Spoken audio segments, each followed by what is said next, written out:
നമസ്കാരം. മലയാളി വാർത്ത ഇൻസൈഡിലേക്ക് സ്വാഗതം. സിറോ മലബാർ സഭ മുഖ്യമന്ത്രിക്കും സർക്കാരിനും നേരെ കണ്ണുരുട്ടിയതോടെ പി.സി. ജോർജിനെ വെറുതെ വിടാൻ പിണറായി വിജയൻ തീരുമാനിച്ചു. പി.സി. ജോർജിനെതിരായ നടപടികളെല്ലാം അവസാനിപ്പിക്കുവാനും അദ്ദേഹത്തെ അവഗണിക്കുവാനുമാണ് സർക്കാരിന്റെ തീരുമാനം. മധ്യ തിരുവിതാംകൂറിൽ ജോർജിന്റെ സ്വീകാര്യത ക്രൈസ്തവർക്കിടയിൽ വർദ്ധിക്കുകയാണ് എന്ന തിരിച്ചറിവാണ് കാരണം.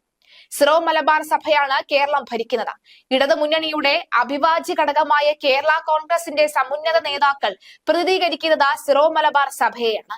സിറോ മലബാർ സഭയുടെ പിതാക്കന്മാർക്ക് മറ്റാർക്കുമില്ലാത്ത തലയെടുപ്പാണ് ഉള്ളത്.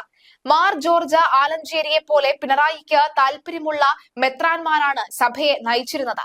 സിറോ മലബാർ സഭാംഗമാണ് പി.സി. ജോർജ്. അങ്ങനെയാണ് പി.സി. ജോർജിന്റെ ലവ് ജിഹാദ് പ്രസംഗത്തിൽ കേസെടുത്തേക്കില്ല എന്ന് സർക്കാർ തീരുമാനിച്ചത്. പരാമർശത്തിൽ പി.സി. ജോർജിനെതിരെ കേസെടുക്കേണ്ടതില്ലെന്നാണ് പോലീസിന് ലഭിച്ച നിയമ ഉപദേശം. സർക്കാരിന് താല്പര്യമുള്ള അഭിഭാഷകരാണ് നിയമോപദേശം തേടിയത്. വിദ്വേഷ പരാമർശങ്ങളിൽ ബി.ജെ.പി. നേതാവ് പി.സി. ജോർജിനെ അനുകൂലിച്ച് സിറോ മലബാർ സഭ പബ്ലിക് അഫയേഴ്സ് കമ്മീഷൻ കഴിഞ്ഞ ദിവസമാണ് രംഗത്തെത്തിയത്. പ്രണയക്കെണിയെക്കുറിച്ചും ഭീകരപ്രവർത്തനങ്ങളെ പറ്റിയും പി.സി. ജോർജ് പറഞ്ഞതിൽ അടിസ്ഥാനമുണ്ടെന്നും അതിനെ മതപരമായി വ്യാഖ്യാനിക്കുന്നത് അപലപനീയമാണ് എന്നും കമ്മീഷൻ പുറത്തിറക്കിയ പ്രസ്താവനയിൽ പറയുന്നു. സംസ്ഥാനത്ത് വൻതോതിൽ സ്ഫോടക വസ്തു ശേഖരണങ്ങളും ആയുധങ്ങളും എത്തുന്നുണ്ട്. മതരാഷ്ട്രവാദികളെ ഒറ്റപ്പെടുത്തുവാനും ജനാധിപത്യത്തിന്റെ ഈ അന്തസത്ത സംരക്ഷിക്കുവാനും ജാതിമത ഭേദമന്യേ എല്ലാ പൗരന്മാർക്കും കടമയുണ്ട് എന്നും പി.സി. ജോർജ് പറഞ്ഞ കാര്യങ്ങളിൽ ഉന്നതതല അന്വേഷണം വേണമെന്നുമാണ് സിറോ മലബാർ സഭ പബ്ലിക് അഫയേഴ്സ് കമ്മീഷൻ ആവശ്യപ്പെടുന്നത്. കഴിഞ്ഞ ദിവസമാണ് വീണ്ടും വിദ്വേഷ പരാമർശവുമായി പി.സി. ജോർജ് രംഗത്തെത്തിയത്. മീനച്ചൽ താലൂക്കിൽ മാത്രം ഈ ലവ് ജിഹാദിലൂടെ നഷ്ടപ്പെട്ടത് 400 പെൺകുട്ടികളാണെന്നായിരുന്നു ജോർജിന്റെ പ്രസ്താവന. അതിൽ 41 പെൺകുട്ടികളെ തിരിച്ചു കിട്ടിയെന്നും ജോർജ് വ്യക്തമാക്കുന്നു. ലഹരി ഭീകരതയ്ക്കെതിരെ പാലാ ബിഷപ്പ് പാലായിൽ വിളിച്ച സമ്മേളനത്തിലായിരുന്നു പി.സി. ജോർജിന്റെ വിവാദ പ്രസ്താവന.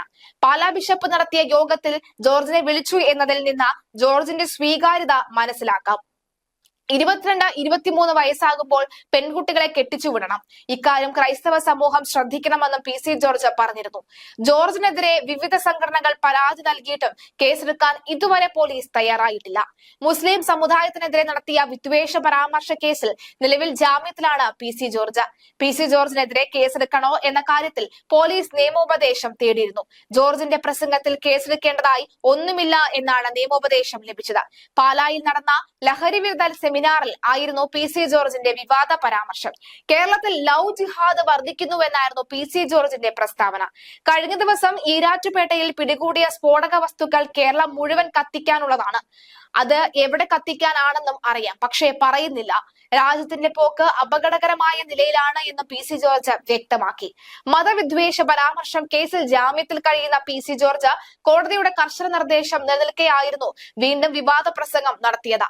ഇക്കഴിഞ്ഞ ജനുവരി 6-ന് ഒരു ചാനൽ ചർച്ചയിൽ പി.സി. ജോർജ് നടത്തിയ പരാമർശത്തിനെതിരെയാണ് ഈരാറ്റുപേട്ട പോലീസ് കേസെടുത്തത്. ഈ കേസിൽ റിമാൻഡിലാവുകയും പിന്നീട് ജാമ്യത്തിൽ ഇറങ്ങുകയുമായിരുന്നു. മതസ്പർദ്ധ വളർത്തൽ, കലാപാഹ്വാനം തുടങ്ങിയ വകുപ്പുകളാണ് അന്ന് ചുമത്തിയിരുന്നത്. വാവിട്ട വാക്കിൽ കുടുങ്ങിയ ബി.ജെ.പി. നേതാവ് പി.സി. ജോർജ് വീണ്ടും കോടതി കയറി ഇറങ്ങുകയാണ് ഉണ്ടായത്. മതവിദ്വേഷ കലാപാഹ്വാന കുറ്റം ചുമത്തി പി.സി. ജോർജിനെ അറസ്റ്റ് ചെയ്യുന്നത് ഇതാദ്യമായല്ല. നേരത്തെ ഹിന്ദു മഹാസഭയുടെ സമ്മേളനത്തിൽ പി.സിയുടെ വിദ്വേഷ പ്രസംഗത്തിൽ അതിനാടകീയ അറസ്റ്റ് കേരളം കണ്ടതാണ്. പിന്നീട് ജാമ്യത്തിലിറങ്ങിയ പി.സി. അടങ്ങിയിരിക്കാൻ കോടതി പറഞ്ഞുവെങ്കിലും തയ്യാറായില്ല. വീണ്ടും മതവിദ്വേഷ പരാമർശവുമായി രംഗത്തെത്തുകയായിരുന്നു. ജാമ്യവ്യവസ്ഥ തെറ്റിച്ചതിന്റെ പേരിൽ ജാമ്യം റദ്ദാക്കുന്ന അവസ്ഥ വരെ ഉണ്ടായി. ഇപ്പോൾ അറസ്റ്റ് ചെയ്തിരിക്കുന്നത് അടുത്തിടെ ഒരു ചാനൽ ചർച്ചയിൽ പി.സി. നടത്തിയ വിദ്വേഷ പരാമർശത്തിന്റെ പശ്ചാത്തലത്തിലാണ്. കേസെടുത്തതിന് പിന്നാലെ ഒളിവിൽ പോയ പി.സി. പോലീസിന് പിടികൂടാതെ കോടതിയിൽ കീഴടങ്ങുകയായിരുന്നു. കേസെടുത്തതിന് പിന്നാലെ ഒളിവിൽ പോയ പി.സി. പോലീസിന് പിടികൊടുക്കാതെ കോടതിയിൽ കീഴടങ്ങുകയായിരുന്നു. പി.സിയുടെ മുൻകൂർ ജാമ്യാപേക്ഷ ഹൈക്കോടതിയിൽ തള്ളുകയായിരുന്നു. 30 വർഷത്തോളം എം.എൽ.എ. ആയിരുന്നിട്ടും എളുപ്പം പ്രകോപനത്തിന് വശംവദനാകുന്ന PC ജോർജിന് രാഷ്ട്രീയക്കാരനായി തുടരാൻ അർഹതയില്ല എന്ന് ഹൈക്കോടതി ജാമ്യം തള്ളിക്കൊണ്ട് നിരീക്ഷിക്കുകയായിരുന്നു. ഇതിന് പിന്നാലെയാണ് PC കോടതിയിൽ കീഴടങ്ങിയത്. കോടതിയിൽ കീഴടങ്ങിയ PC ജോർജിനെ വൈകിട്ട് 6 മണി വരെ പോലീസ് കസ്റ്റഡിയിൽ വിട്ടു. 2 ദിവസത്തെ കസ്റ്റഡിയിൽ ആവശ്യമായിരുന്നു പോലീസിന് കോടതി ഉന്നയിച്ചത്. എന്നാൽ 4 മണിക്കൂർ മാത്രമേ കസ്റ്റഡി അനുവദിച്ചിട്ടുള്ളൂ. സമയം കഴിഞ്ഞാൽ വീണ്ടും PC മജിസ്ട്രേറ്റിന് മുന്നിൽ ഹാജരാക്കണമെന്ന് ഉത്തരവിൽ പറഞ്ഞിരുന്നു. മതവിദ്വേഷ പരാമർശം, കലാപാഹ്വാനം അടക്കമുള്ള വകുപ്പുകൾ ചുമത്തേണ്ട കുറ്റങ്ങൾ ഇതാദ്യമായിട്ടല്ല PC-യുടെ ഭാഗത്ത് നിന്ന് ഉണ്ടായത്. 3 വർഷം മുൻപ് തിരുവനന്തപുരം അനന്തപുരിയിൽ ഹിന്ദു മഹാസഭയുടെ സമ്മേളനത്തിൽ പ്രസംഗിക്കുന്നതിനിടയിൽ PC ജോർജ് നടത്തിയ പരാമർശം വലിയ തോതിൽ വിവാദമായിരുന്നു. അന്ന് ഈരാറ്റുപേട്ടയിലെ വീട്ടിലെത്തി ഫോർട്ട് പോലീസ് അതിനാടകീയമായാണ് PC-യെ കസ്റ്റഡിയിലെടുത്ത് കൊണ്ടുപോകുന്ന സാഹചര്യം ഉണ്ടായത്. അന്നും വലിയ പ്രതിഷേധവുമായി BJP രംഗത്തെത്തിയിരുന്നു. കേസിൽ ഒരു വിട്ടുവീഴ്ചയും ഇല്ലാത്ത നടപടിയായിരുന്നു പോലീസും കോടതിയും അന്ന് സ്വീകരിച്ചത്. PC ജോർജിനെ അറസ്റ്റ് ചെയ്ത് റിമാൻഡ് ചെയ്തു. പിന്നീട് കർശന ജാമ്യ വ്യവസ്ഥയോടെ ജാമ്യം കിട്ടി PC പുറത്തിറങ്ങി. എന്നാൽ അടങ്ങിയിരിക്കാൻ PC തയ്യാറായിരുന്നില്ല. ഇതിന് വിപരീതമായി പാലാരിവട്ടത്ത് മറ്റൊരു സ്ഥലത്തും PC ഇത്തരത്തിൽ മതവിദ്വേഷ പരാമർശം നടത്തി. അതോടെ പാലാരിവട്ടം പോലീസ് കേസെടുത്ത് അന്വേഷണം ആരംഭിച്ചു. പാലാരിവട്ടം പോലീസ് കേസെടുത്ത് മുന്നോട്ട് പോകുമ്പോൾ തിരുവനന്തപുരത്തെ കേസിൽ ജാമ്യ വ്യവസ്ഥയുടെ ലംഘനമെന്ന് ചൂണ്ടിക്കാട്ടി തിരുവനന്തപുരത്തെ കേസിൽ ജാമ്യം റദ്ദാക്കുന്നു. തുടർന്ന് 2 കേസിലും PC ജോർജ് ജാമ്യാപേക്ഷയുമായി ഹൈക്കോടതി സമീപിച്ചു. ഹൈക്കോടതി ജാമ്യവും നൽകി. ഈ ജാമ്യ വ്യവസ്ഥകൾ നിലനിൽക്കെയാണ് വീണ്ടും PC-യുടെ ഭാഗത്ത് നിന്ന് വിദ്വേഷ പരാമർശം ഉണ്ടാകുന്നത്. കലാപാഹ്വാനവും മതസ്പർദ്ധ പടർത്താൻ അടക്കമുള്ള വകുപ്പുകൾ ചുമത്തിയാണ് പോലീസ് കേസെടുത്തിരിക്കുന്നത്. ഇതുകൂടാതെ സോളാർ പീഡന കേസിലെ പരാതിക്കാരി നൽകിയ മറ്റൊരു പീഡന പരാതിയിലും PC ജോർജിനെ അറസ്റ്റ് ചെയ്തിരുന്നു. തൈക്കാട് ഗസ്റ്റ് ഹൌസിൽ വിളിച്ചു വരുത്തി കടന്നുപിടിച്ചു എന്നായിരുന്നു, ഫോണിലൂടെ അശ്ലീല സന്ദേശങ്ങൾ അയച്ചു എന്നുകൂടിയായിരുന്നു പരാതി. കേസിൽ മുസ്ലിം പോലീസായിരുന്നു അന്ന് കേസെടുത്തത്. സ്വർണ്ണക്കടത്ത് കേസിൽ മുഖ്യമന്ത്രിക്കെതിരെ ഗൂഢാലോചനയ്ക്കായി വിളിച്ചു വരുത്തി പീഡിപ്പിക്കാൻ ശ്രമിച്ചെന്നായിരുന്നു പരാതി. ഗൂഢാലോചന കേസിൽ ചോദ്യം ചെയ്യലിന് വിധേയനായി PC ജോർജിനെ പോലീസ് കസ്റ്റഡിയിലെടുക്കുകയും അറസ്റ്റ് രേഖപ്പെടുത്തുകയുമായിരുന്നു. ലവ് ജിഹാദിൽ PC ജോർജ് ഈ ഗോളടിക്കാൻ ഒരു കാരണമുണ്ട്. പാലാ രൂപത എല്ലാ കാലത്തും ലവ് ജിഹാദിന്റെ കാര്യത്തിൽ വലിയ ഒച്ചപ്പാടുകൾ ഉണ്ടായിരിക്കുന്നു. ലവ് ജിഹാദിലൂടെ പെൺകുട്ടികളെ നഷ്ടപ്പെടുന്നതായി ജോർജ് ആവർത്തിക്കുന്നത് തെളിവുകളുടെ അടിസ്ഥാനത്തിൽ കൂടിയാണ്.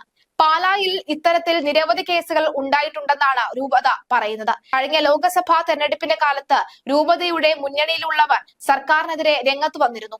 ഒരു കൂട്ടം ക്രിസ്ത്യൻ നേതാക്കളെ വകവരുത്താൻ PFI ശ്രമിച്ചതായും റിപ്പോർട്ടിൽ പറയുന്നു. ലവ് ജിഹാദും നാർക്കോട്ടിക് ജിഹാദും പ്രചരിപ്പിച്ച ചില ക്രൈസ്തവ മത മേലധ്യക്ഷന്മാരെ വകവരുത്തുവാനും പോപ്പുലർ ഫ്രണ്ട് ശ്രമിച്ചതായി ഈ NIA-ക്ക് വിവരം ലഭിച്ചതായി വാർത്തയുണ്ടായിരുന്നു. ക്രൈസ്തവ നേതാക്കൾ ലവ് ജിഹാദിനെതിരെ രംഗത്തെത്തിയതായാണ് PFI-യെ പ്രകോപിപ്പിച്ചത്. ജോർജ് ആലഞ്ചേരിയാണ് ലവ് ജിഹാദിനെതിരെ ആദ്യം രംഗത്തെത്തിയത്. BJP-യാണ് ഇത് ആവശ്യമായ എല്ലാ പിന്തുണയും ഇവർക്ക് നൽകിയത്. BJP-യെ സംബന്ധിച്ചിടത്തോളം ലവ് ജിഹാദ് അവർക്ക് വീണ് കിട്ടിയ ഒരു ആയുധമായിരുന്നു. അത് നന്നായി പ്രയോഗിക്കാനുള്ള സാമർഥ്യം BJP കാണിച്ചു. PFI സോഷ്യൽ മീഡിയ വഴി നടത്തിയ പ്രചാരണത്തിലാണ് പാലാ ബിഷപ്പിന്റെയും പേര് ഉൾപ്പെടുത്തിയത്. ലവ് ജിഹാദിനൊപ്പം നാർക്കോട്ടിക് ജിഹാദും നടക്കുന്നുവെന്ന് പാലാ ബിഷപ്പ് ജോസഫ് കല്ലറങ്ങാട് പള്ളിയിൽ പ്രസംഗിച്ചത് വലിയ വിവാദമായിരുന്നു. മതമൗലികവാദികൾ ഒന്നടങ്കം ബിഷപ്പിനെതിരെ രംഗത്ത് വന്നിരുന്നു. ഇതിനു ശേഷമാണ് ഈരാറ്റുപേട്ട കേന്ദ്രീകരിച്ച പോപ്പുലർ ഫ്രണ്ട് ബിഷപ്പിനെതിരെ കടുത്ത നിലപാട് സ്വീകരിച്ചത്. മുസ്ലിം സമുദായത്തിന്റെ പ്രധാന ശത്രുക്കളുടെ പട്ടികയിൽ ഉൾപ്പെടുത്തിയാണ് ഹിറ്റ് ലിസ്റ്റിൽ ബിഷപ്പിന്റെ പേരും ചേർത്ത സോഷ്യൽ മീഡിയയിൽ രഹസ്യ ഗ്രൂപ്പുകളിലായി പ്രചാരണം നടത്തിയത്. തങ്ങൾക്കെതിരെ അടുത്ത കാലത്തായി ഏറ്റവും അധികം എതിർപ്പുയർന്നത് ക്രിസ്ത്യൻ നേതാക്കളാണെന്ന് PFI കരുതിയിരുന്നു.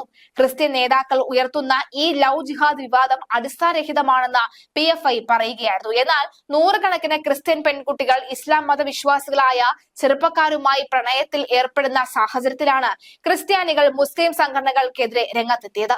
പോപ്പുലർ ഫ്രണ്ട് നേതാക്കളുടെ വീടുകളിലും സ്ഥാപനങ്ങളിലും കഴിഞ്ഞ ദിവസങ്ങളിൽ NIA നടത്തിയ റെയ്ഡ് പിടിച്ചെടുത്ത ഹിറ്റ് ലിസ്റ്റ് അടക്കം ഞെട്ടിക്കുന്ന വിവരങ്ങളായിരുന്നു.